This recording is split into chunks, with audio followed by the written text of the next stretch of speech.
Tambahin lagi, kalau yang legal itu yang diakses melalui handphone kita cuman dari 3 hal. Singkatannya camilan. Camilan? Jadi, ya, camilan bukan snack ya. Camilan itu kamera, mikrofon, lokasi. Jadi 3 hal itu dibutuhkan untuk pinjaman daring, menganalisa tentang kita. Kan kita pinjam nih, jadi harus membuka akses terkait dengan kamera, mikrofon, lokasi.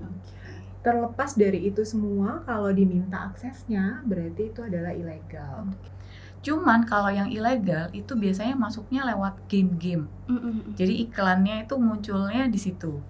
Nah, selain itu juga sebenarnya kenapa tadi totalnya sampai 10.000 yang ditutup sama kepolisian dan juga OJK bersama dengan Komdiji. Karena saking mudahnya, kalau kita kan apa-apa sekarang nyari aplikasi cuma lewat Play Store, lewat App Store. Semuanya kan nyarinya di situ ya. Nah, ketika kita lihat ada pinjol A awalnya ya, udah ketahuan nih dia ilegal, ditutup sama Komdiji, terus habis itu udah dihapus domainnya. Mereka ternyata semudah itu untuk upload lagi ke App Store dengan nama pinjol yang lain. Jadi pastikan kalau kita berada di dalam ruang publik, kita menggunakan WiFi yang aman. Misalkan dia ada passwordnya untuk orang tertentu. Itu pun bisa saya juga bilang nggak aman juga. Paling aman ya pakai data kita sendiri gitu ya. Ternyata WiFi juga bisa ya? Bisa banget itu menduplikasi dari punya kita, data-data yang ada di handphone kita. Hati-hati ya, ya ampun. Masih ada internet banking kan ya handphone. Iya, benar. Kan? Jadi kalau connect wifi sembarangan ya bisa juga ya? Nggak bisa. Jangan sekali-sekali kita pakai internet banking kita gitu ya. Waktu pakai wifi gratisan.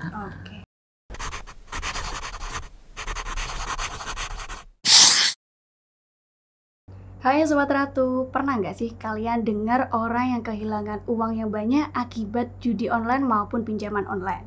Gimana kalau saya bilang semua itu bisa terjadi kepada siapa aja, termasuk kamu. Dan hari ini ditemani lagi bareng saya Dia Ayu di podcast Lebih Dekat. Dan spesial banget hari ini kita akan ngebahas sesuatu yang lagi panas banget hari ini, yaitu pinjaman online ilegal dan juga judi online. Dan tentu aja hari ini saya nggak sendirian karena saya ditemani oleh Ibu Ismirani dari Kepala OJK Kediri dan juga Ibu Vida. Dan selamat pagi Ibu hari ini. Pagi. Mbak Dia. Apa kabar Bu hari ini? Sehat? Sehat. Alhamdulillah. Bu, kita nanti kan akan membahas tentang pinjol dan juga judi online. Tapi sebelum kita masuk ke sana, boleh gak sih dijelasin sedikit tentang OJK itu apa dan perannya dalam menjaga keamanan finansial masyarakat itu seperti apa? Mungkin dari Ibu Ismirani dulu. OJK singkatannya tentu Otoritas Jasa Keuangan ya, untuk teman-teman yang belum tahu. Nah, OJK sendiri ini tugasnya adalah mengatur, mengawasi, serta melindungi. Mengatur dan mengawasi itu adalah untuk industri jasa keuangan gitu ya. Kami membawahi 3 sektor, perbankan, industri keuangan non-bank, dan juga pasar modal. Kemudian melindunginya tentu saja melindungi masyarakat gitu ya, yang menggunakan produk-produk dari lembaga jasa keuangan tersebut. Keren banget ya OJK itu. Berarti juga termasuk menangani pinjol dan judi online juga, Bu? Nah, terkait dengan pinjol nih, tentunya yang kami awasi adalah pinjaman online yang legal, yang sekarang dikenal dengan PINDAR, pinjaman daring. Tapi sekarang itu kan memang banyak gitu ya masyarakat yang terjebak sama pinjaman online ilegal, gitu ya. Nah, gimana sih sebenarnya pinjaman online ilegal itu apa sih Bu sebenarnya? Pinjaman online dulu ya, pinjaman online itu kalau di OJK kami menyebutnya dengan fintech peer-to-peer lending atau P2P lending. Nah, ini adalah layanan pendanaan bersama berbasis teknologi. Jadi karena basisnya adalah teknologi, berarti kan semuanya serba digital ya, gitu, diakses melalui handphone, Android gitu. Nah, ini tempat bertemunya gitu ya, penyedia dana dan yang ingin meminjam dana gitu. Nah, memang secara masyarakat secara umum mengetahuinya adalah pinjol.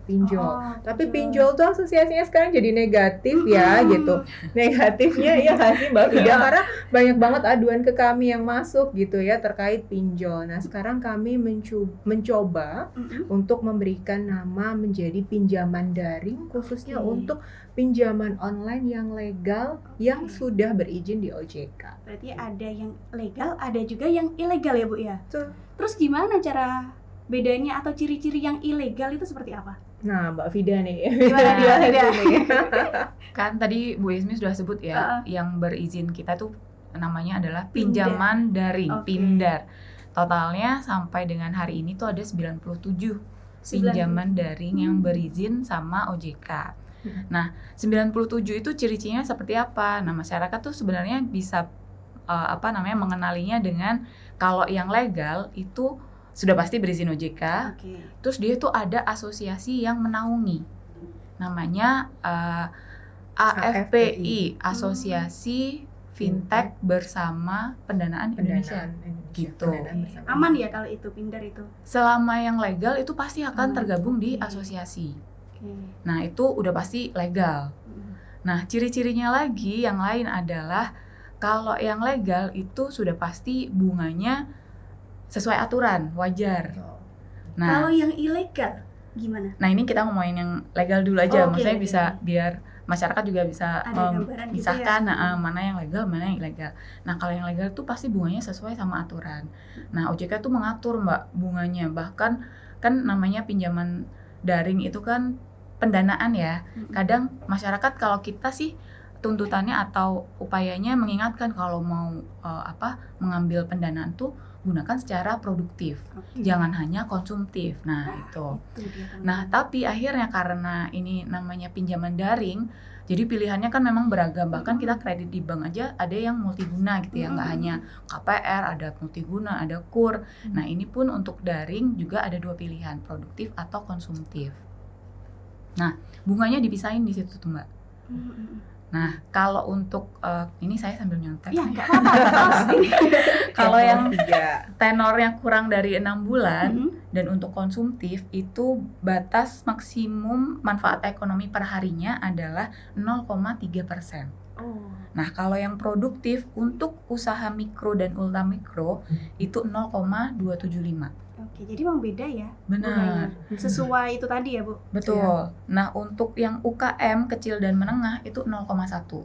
Lebih sedikit lagi? Lebih kecil lagi, karena sektornya dilihat juga. Jadi, lihat kecil dan menengah sama yang apakah dia bisa masuk UMI atau yang mikro gitu.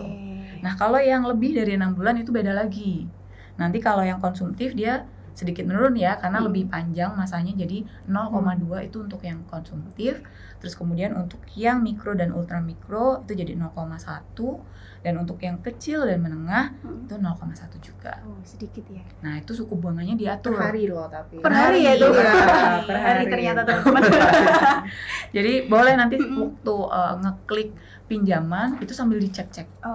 Apakah sudah benar bunganya segitu? Nah, kemudian yang kedua, prosesnya pasti transparan, jelas lah, karena kita awasi ya. Jadi mereka harus punya alur SPO yang sesuai standar. Kemudian yang ketiga, nah sekarang dibatasi nih untuk pinjaman daring. Kalau dulu kan kayaknya semua bisa ngakses ya, bahkan kemarin ada kasus yang masih sekolah itu anak SMA, anak SMP. Oh iya, bisa ya itu. Itu dia sih. Mungkin bisa juga mengaksesnya yang ilegal. Nah, ini ada batasan, jadi minimal 18 tahun. Sudah punya KTP lah ya. Sudah punya KTP atau dia sudah menikah. Dan juga harus punya penghasilan juga. Minimal banyak ya, sekarang lebih rigid. Sekarang lebih diperketat. Dan minimal punya pendapatan 3 juta per bulan. Jadi nggak semua orang bisa pinjol ini ya? Iya. Mulai sekarang diperketat itu sih. Saya tambahin lagi, kalau yang legal itu yang diakses melalui handphone kita cuman dari 3 hal. Singkatannya camilan. Camilan? Jadi, Apa? ya, camilan bukan snack ya. Oh, bukan. Camilan itu kamera, mikrofon, lokasi. Oh, Jadi oke. 3 hal itu dibutuhkan untuk pinjaman daring Mm-mm. menganalisa tentang kita. Kan kita pinjem Oke. nih. Mm-mm. Jadi harus membuka akses terkait dengan kamera, Mm-mm. mikrofon, lokasi. Terlepas dari itu semua, kalau diminta aksesnya berarti itu adalah ilegal. Oke. Jadi yang ilegal tuh kebalikan dari yang Mbak Vida tadi ceritain pastinya ya. Jadi yang pertama tentu suku bunganya nggak jelas pada saat kita download dan lain-lain. Tentunya suku bunganya di situ tidak tertera dengan jelas dan pasti lebih besar daripada betul. yang legal. Kemudian mereka pasti minta aksesnya beragam di luar dari yang camilan tadi. Mintanya pasti nomor handphone, yang kontak, iya bener kan? kontak yang ada semua di HP kita.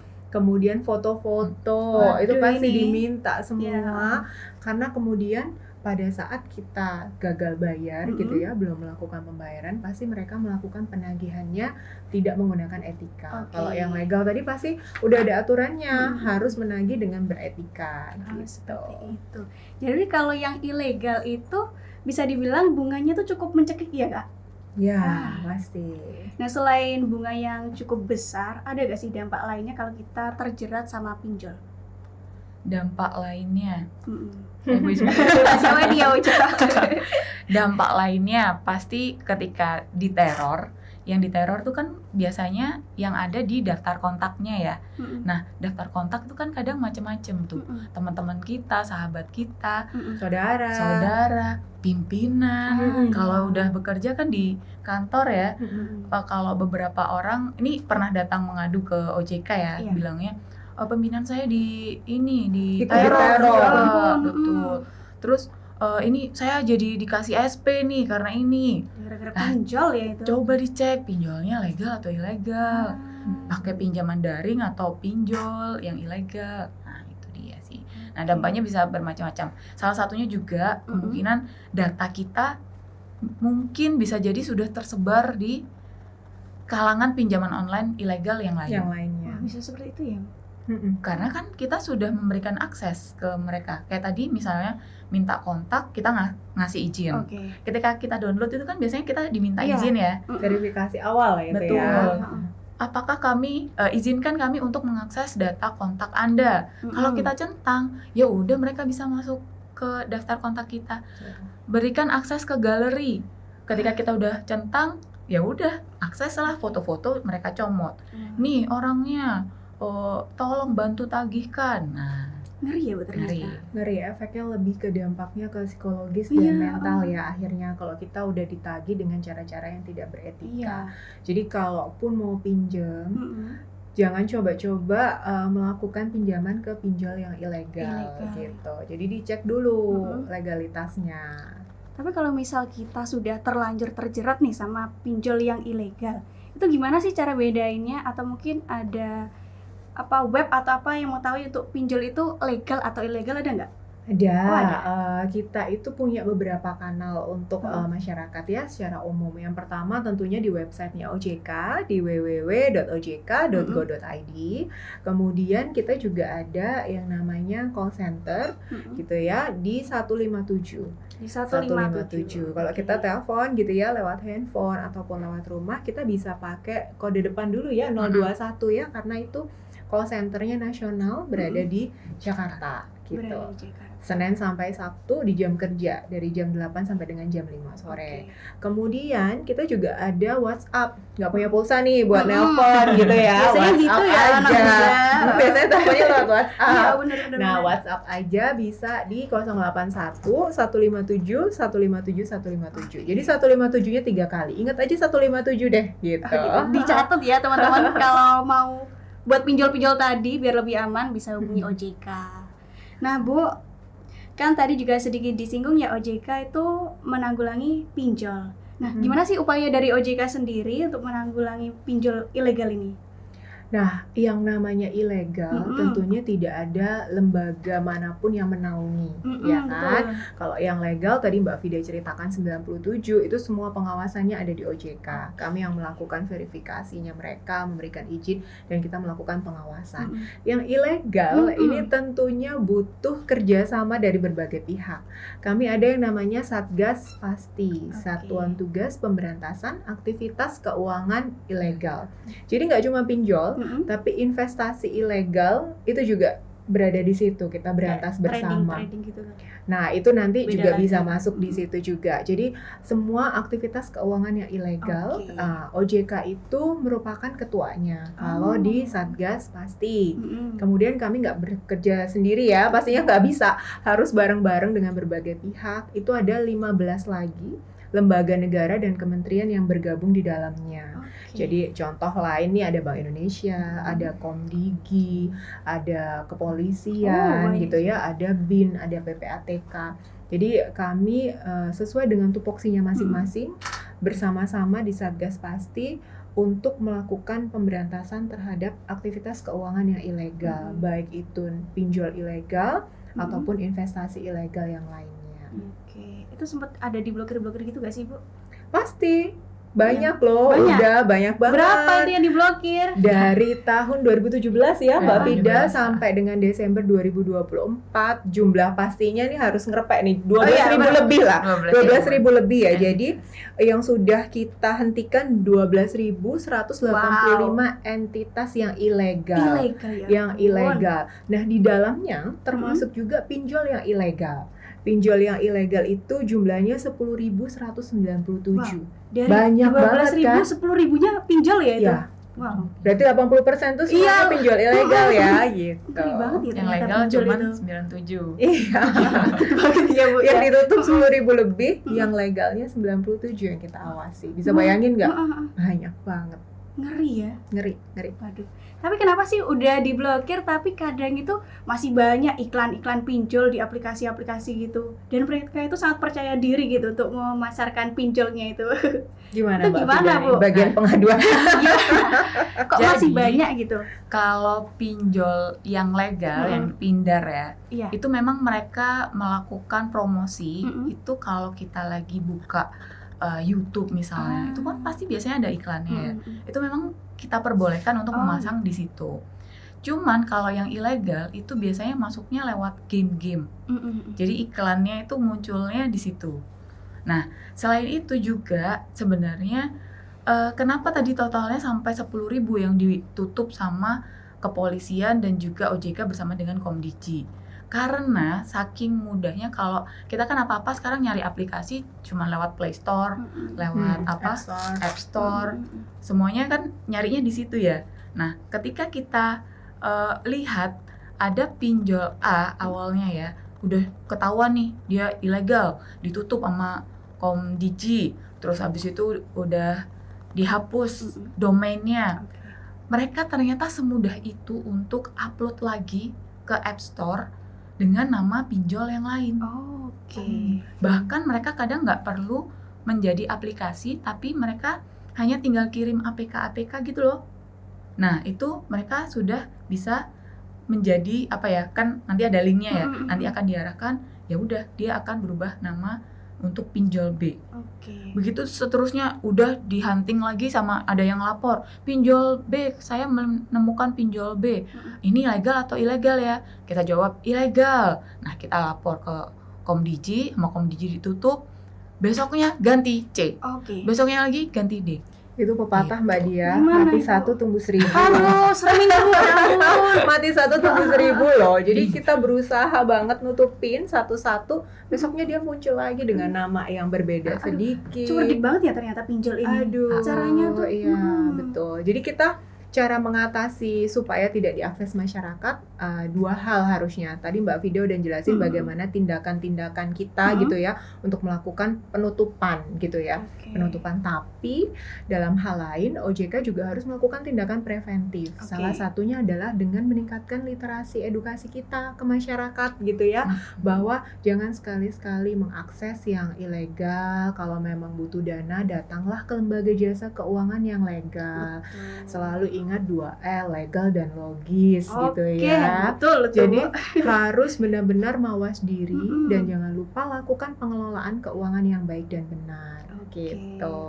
Jadi kalau misal ada yang menawarkan kita pinjaman dengan cara yang praktis, cepet, jangan mudah tergoda gitu ya Bu. Jangan. Kita harus waspada gitu ya. Betul. Cek Masa dulu. sekarang download langsung ngisi-ngisi 10 menit kemudian langsung Cair. udah ditransfer. Iya, hati-hati. Hati-hati. Jangan-jangan belum 1 bulan langsung udah ditagih lagi tuh. Aduh. Bunganya udah plus deh Mm-mm. pokoknya gitu. Aduh, tapi juga banyak akhirnya yang stres karena itu Bu. betul, Ya kan? betul. Mm-mm. Oke, Bu, tadi kan juga sedikit dibahas ya bahwa pinjol ilegal itu bisa mengakses data kita, kontak, gambar, dan lain-lain. Dan kadang mereka menyalahgunakan untuk mengancam kita ya Bu ya. Nah, kalau misal amit-amit ya Bu ini, kalau saya terjebak pinjol kemudian data saya sudah tersebar, itu apa yang bisa saya lakukan Bu? Yang pertama tentunya harus lapor dulu ya Mbak Vida Segera. ke Satgas Pasti atau ke kanalnya OJK yang sudah kami sebutkan tadi. Jadi kami akan bantu tracing gitu ya. Kalau benar itu ilegal, kita akan teruskan ke Satgas Pasti bersama Komdigi nanti dan kepolisian, kita coba blokir dulu supaya tidak ada masyarakat lain yang terjerat sama nih sama Mbak iya. Dia gitu. Kita tindakannya untuk mencegah semakin banyak adanya korban. Nah, kalau data-data Mbak Dia tadi sudah diberikan, sebenarnya kita sebagai orang yang sudah dewasa itu sebenarnya sadar ya, ngeklik terus kita berikan. Kita berarti memberikan akses kepada mereka untuk menduplikasi data kita. Nah, itu ya akhirnya data kita menjadi milik mereka juga kan, sudah ada di database-nya mereka gitu betul. ya istilahnya. Nah, di database-nya mereka ya kita nggak bisa tahu dong data kita dipakai apa aja nih sama mereka, disebar lagi ke pinjol yang lain, terus dilakukan penagihan-penagihan tidak beretika. Nah, OJK tentunya nggak bisa kita melakukan cleansing data kepada pinjol-pinjol yang ilegal, kan nggak bisa seperti itu. Tapi kalau dia udah ditutup, diblokir langsung dengan cepat gitu ya oleh aparat, oleh kami, itu tentunya mudah-mudahan data yang mereka sudah simpan di dalam servernya mereka bisa sama-sama kita amankan bersama gitu. Tapi misalnya datanya udah kesebar itu nggak bisa ya? Kalau dihapus permanen atau gimana gitu Bu? Gimana Ya, Mbak itu Vida? Nggak bisa ya? Karena udah ke database-nya mereka kan, dan ya. rata-rata itu vendornya pinjol ilegal ini nggak hanya di Indonesia Mbak, sampai di luar negeri segala. Ya, banyaknya justru di luar negeri loh Mbak Dia gitu. Karena mereka tuh menyasar ke Indonesia karena mereka paham dan sadar bahwa masyarakat Indonesia itu literasinya belum rata. Ya betul. Masih banyak pihak yang menggunakan handphone tapi tidak bijak gitu. Jadi kita pakai handphone itu sembarangan. Pernah nggak Mbak Dia ke mall atau kemana ada wifi gratis, kita pasti pakai wifi-nya ya kan? Itu salah satu mereka masuk juga bisa dari situ, langsung beriklan lah, ke pop up lah pada saat Mbak Dia mau scroll apa ya gitu. Itu bisa juga dari situ. Jadi pastikan kalau kita berada di dalam ruang publik, kita menggunakan wifi yang aman. Misalkan dia ada passwordnya untuk orang tertentu. Itu pun bisa saya juga bilang nggak aman juga. Paling aman ya pakai data kita sendiri gitu ya. Ternyata wifi juga bisa ya? Bisa banget itu menduplikasi dari punya kita, data-data yang ada di handphone kita. Hati-hati ya, ya ampun. Masih ada internet banking kan ya handphone. Iya, benar. Jadi Hati-hati kalau banget. connect wifi sembarangan ya bisa Jangan, juga ya? nggak bisa. Jangan sekali-sekali kita pakai internet banking kita gitu ya. Waktu pakai wifi gratisan. Oke, bahaya. Bu, kalau tadi kan pencegahan dari diri sendiri ya, menghindari hal tersebut. Kalau misalkan nih ada saudara kita atau teman kita yang terjerat pinjol ilegal, itu kita gimana menyikapinya? Nah, biasanya yang sudah kadung terjebak, ini mereka lebih ke down gitu ya. Dia langsung udah stres gimana nih gitu, nggak kepikiran apa-apa. Tapi yang paling penting sebenarnya itu adalah melapor ke Satgas Pasti nih. Nah, Satgas Pasti itu ada macam-macam nih Mbak Dia. Ada OJK memang ketuanya, ada kepolisian juga, ada Komdigi. Tapi kalau di sini mungkin yang paling dekat kepolisian sama OJK. Nah, kalau Tulungagung kan ke Kediri masih oke lah Oke, ya. jadi- Nah, tapi tindakan pertama coba lapor ke kepolisian dulu. Melaporkan itu adalah tindakan tercepat. Kalau harinya masih deket, kita tuh ada namanya IASC ya, Iya. Bu Ismi ya. Itu Indonesian Anti-Scam Center. Oke. Nah, kalau memang merasa perlu dilakukan blokir, nanti biar cepet nih ditanganin di situ. Karena itu kalau masih 1 hari masih bisa dilakukan. Oke. Nah, kemudian kalau memang sudah terlanjur kena pinjaman online yang ilegal, setelah melapor adalah kalau memang sudah bisa menutup hutangnya, segera tutup hutangnya. Jadi Tapi kalau jangan pinjem dari pinjol yang lain, Benar. ilegal lain. Betul, Yang betul, ada Bang. makin Betul, Bang. gulung, betul. Dan Menambah masalah baru ya kalau Menambah itu. masalah baru. Nah, terus kalau kita kan misalnya nerimanya, misalnya katakanlah kita nerima 2 juta, kembalikan apa yang kita terima. Oke. Karena kan kalau hutang itu kan dibawa mati ya. Nah, khawatir nih daripada nanti pahala kita berkurang karena dapat dari pinjol, Iya. kita balikin sesuai dengan apa yang kita terima. Oke. Nah, balikinnya kemana? Balikinnya ke aplikasi. Kalau kita bisa nge-trace siapa yang ngirim transfer ke kita, balikin aja ke situ. Tapi kalau nggak bisa, ya udah ditunggu aja, nggak usah dipakai duitnya. Sampai dengan ada keputusan hasil melaporkan itu Pelaporan. tadi. Oke. Gitu. Terus jangan gali lubang tutup lubang dan jangan pernah mengakses pinjaman online ilegal. Itu dia Sobat Ratu, jangan pernah mengakses pinjaman online ilegal ya. ilegal. Oke, jadi lebih paham kan Sobat Ratu tentang pinjaman online ilegal. Banyak banget Bu pelajaran yang bisa diambil dari pemaparannya Bu Ismi sama Bu Vida tadi. Nah teman-teman, setelah ini kita break dulu sebentar. Dan jangan kemana-mana karena kita juga akan ngebahas sesuatu yang hangat juga Bu. Ada judi online. Jangan kemana-mana, stay tune terus di video selanjutnya.